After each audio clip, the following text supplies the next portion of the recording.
cumprimento as pessoas mais por apelido do que... Tem uns pontos de encontro aqui, igual a banca da Praça São Cristóvão. Você chega ali, a galera tá reunida, principalmente domingo de manhã. O pessoal tradicional também, por exemplo, o Marretinha, meu brother, que vem aqui, eu vou lá. O Ney, olha pra você ver o Ney, gente. O Ney começou lá com Dona Rosa. Hoje ele tá aqui instalado do nosso lado, no Rosário. Essa troca de gentileza, vamos dizer assim, essa coisa de boteco, isso é muito bacana. Isso é coisa de Betim, hoje eu falo, Betim é uma cidade de grande, mas a gente ainda, uma certa parte da população, tem uma mentalidade meio de boteco raiz, meio de coisa do interior. Então, na Rua do Rosário, hoje, o bar mais antigo, fala antigo não, que acaba comigo, o bar mais tradicional é o Bar do Renato. O Bar do Renato ele foi o primeiro a ter TV por assinatura em Betim, né? Então foi o primeiro, sim, a começar a transmitir os jogos. E transmitir jogos, tá, gente? Não é só do Atlético, não. Mas, naturalmente, como eu sou atleticana, minha família é atleticana, foi desenvolvendo mais esse lado alvinegro. E eu sou o único filho que não seguia a carreira do meu pai.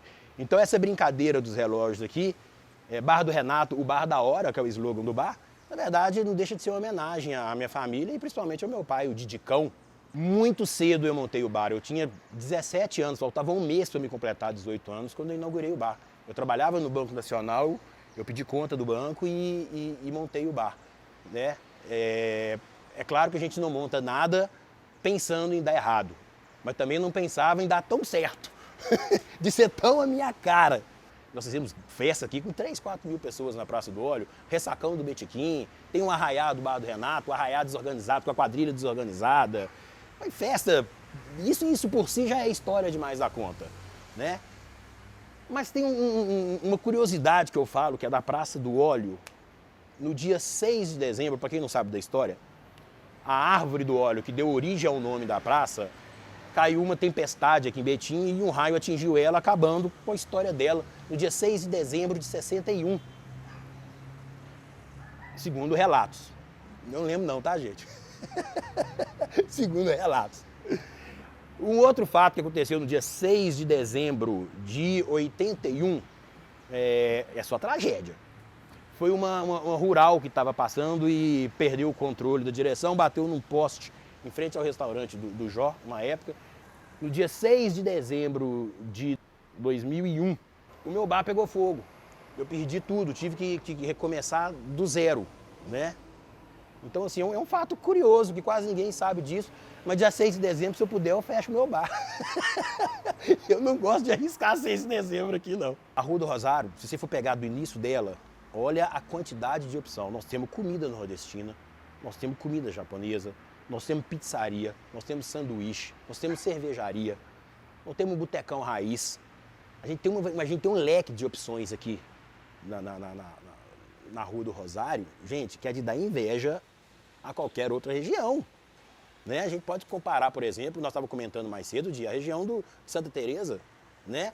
Aqui a Rua do Rosário, gente, aqui a gente não perde nada para isso, não. A gente tem um leque de opções aqui que encanta, não é só nós aqui do Betinense, não. A gente vai servir também o pessoal de fora, a galera que vai vir da região metropolitana, turista. É por isso essa importância mesmo de dedicar, de investir, porque não vai parar aqui, não. Eu tenho certeza que vai chegar novas casas. O crescimento da Rua do Rosário é proporcional ao crescimento da cidade. Essa história do Sebrae, essa parceria que o Sebrae está fazendo junto com a Prefeitura de tornar um corredor gastronômico, para mim nada mais é do que oficializar. Porque a Rua do Rosário sempre foi um corredor gastronômico da cidade. Eles vão oficializar. E isso é muito importante. É um reconhecimento do que a Rua do Rosário é hoje para o município, né? No trajeto dela, a gente começa lá na Igreja São Francisco, a Praça dos Expedicionários, aqui a Praça do Óleo, que é a praça mais antiga de Betim. Mais adiante tem a Praça São Cristóvão, mais adiante tem a Praça do Cruzeiro, na rotatória da PUC. Então, assim, é uma rua que tem uma história, que é uma coisa incrível. Então, para mim, nada mais é do que um reconhecimento. É muito importante. Eu já acompanhei altos e baixos dessa rua. Nós sofremos muito agora durante esse período pandêmico. Perdemos, vários amigos meus abaixaram as portas devido à pandemia. Então, eu acho que vai somar muito. Realmente, ela precisa desse reconhecimento, né? Que não seja só um projeto que fique no papel, que saia, porque realmente a gente precisa da revitalização dessas praças, da Rua do Rosário, a gente precisa de estacionamento, a gente precisa aqui de linha de ônibus para atender os funcionários que saem desses bares, desses primeiros tarde. Então que não seja uma estrutura de colocar meia dúzia de placa, um portal falando corredor gastronômico, que seja algo realmente viável. Eu acho legal a gente começar a falar do que tem de passado presente na Rua do Rosário, né? O fato dela começar a iniciar com 2 cruzeiros, né? Isso foi algo que eu sempre passei pela Rua do Rosário, eu via isso e eu não enxergava isso. Até a nossa pesquisa, até a gente se empenhar mesmo em produzir o texto dos podcasts, das publicações, etc. Essa região do Angola seria ocupada por ex-escravizados, que vieram de quilombos, enfim, e ocuparam essa região.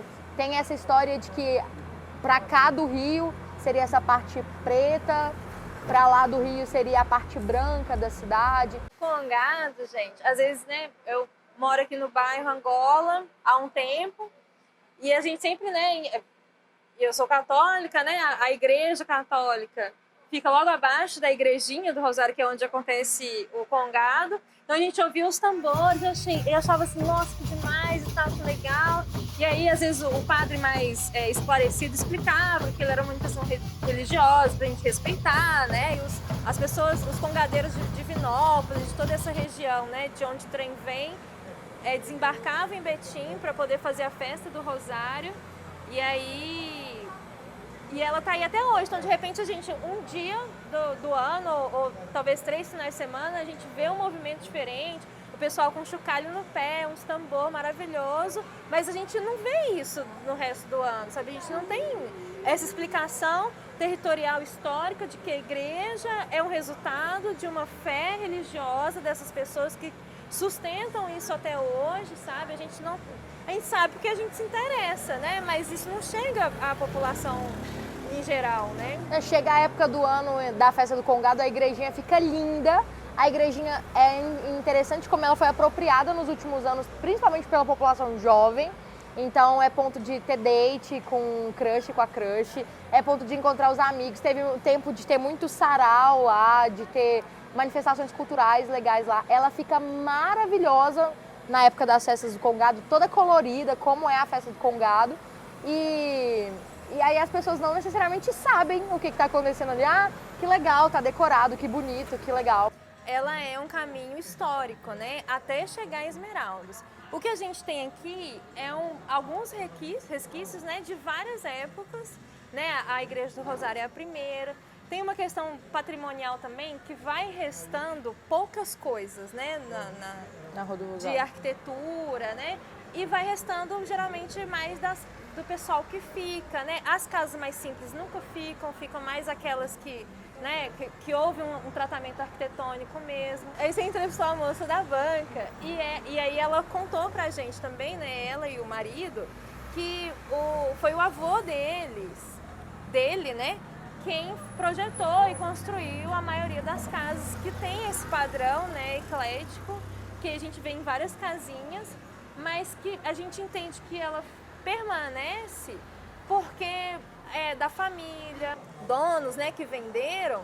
Tem situação que tem só a fachada, como o bar do Cacute, até pouco tempo atrás, era fachada, né, o frontão maravilhoso, de repente eles deixaram só aquilo, tiraram tudo que seria valioso, né, do ponto de vista do patrimônio. Rola uma pressão do moderno, né, de não querer que aquilo seja nem tombado, nem pareça nada com algo que seja passível de um tombamento ou de uma valorização histórica.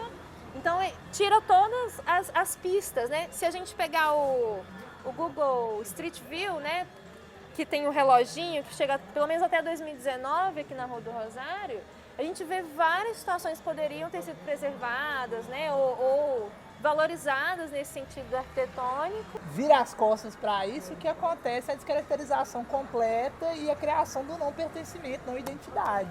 Tem que existir alguma forma de fomento mesmo para preservar a memória, né? Porque no fim das contas, a memória é uma construção coletiva que está muito associada com o papel do Estado, né? De reforçar essa memória, criar pertencimento. Eu acho que é um grande dilema. porque à medida que a modernidade engole as coisas, a tendência é que as coisas ficam cada vez mais parecidas, né? Então, você vai num lugar que tem bares, restaurantes, que rolou um investimento, você vê que é um lugar produzido, bacana, mas qual que é a diferença desse mesmo bar aqui para um bar na Savassi, em Belo Horizonte, ou um bar na Rua Augusta, em São Paulo? São opções de lugares pra gente ir, se divertir, se encontrar, isso tudo é muito importante, mas eu acho que tem um limite para que essa nova face consiga ter uma interface com o passado, né? Ou uma interface legítima, ou verossimilhante, né? Porque essa interface também é inventada, né? Então, são poucos os lugares que querem criar essa interface com a narrativa do passado, que essa é uma rua que tem 300 anos, e querem valorizar. O Barba é uma pessoa que tem essa consciência aqui, eu acho que tende a trazer um pouco, mas com a cara nova, né? De presente, do que é isso. Mas é um pouco um dilema que se coloca, né? Como é que a gente resgata uma coisa ancestral para servir as pessoas que estão aqui agora? Esse lugar, né, é do pai dele, e que o pai dele também trabalhava, né, com chopp, com venda de bar, e que essa venda mobilizada, né, com campanha, ajudou a levantar fundos para construir o asilo, sabe? E aí, de repente, ele vem e traz uma outra cara, né, mais chamativa para outras faixas etárias e para a nossa realidade estética, né, de 2020. E aí, de repente, começa a movimentar a calçada, sabe? Nesse lugar que aqui só tem ele e o hambúrguer aqui. Aí você tem um asilo, casa, não tem ninguém, sabe? Tudo começa fechado. Então dá uma outra cara mesmo para a rua. Uma rua que tinha vida só de dia, inclusive tem isso, né? O serviço, né, de mecânico, né? Igual aqui tem hospitalar, vidraçaria, todos fecham à noite e aí você não tem O que você faz à noite, sabe? Você trabalha o dia inteiro, você chega na sua rua, não tem nada, sabe? Pra você fazer, pra te distrair, te fazer sair de casa. Qual que é o sentido de uma rua? com Para que serve uma rua? Para ocupar, para usar, né? Então, ainda que venha gente de fora, no caso, a Rua do Rosário é a casa da PUC, por exemplo. E é a casa é o lugar onde vem vários estudantes de fora, de outras cidades. Isso muda um pouco do público em termos socioeconômicos, do perfil da galera. E, tipo, eu acho que ok, faz sentido eles virem ter a aula e voltarem para casa. É o que eu gostaria? Não, eu gostaria que... E eu acho que é muito mais interessante quando há mecanismos em que você possa vivenciar, ocupar essa cidade de outra forma, deixar seu lugarzinho ali, criar essa identidade, criar essa relação e etc.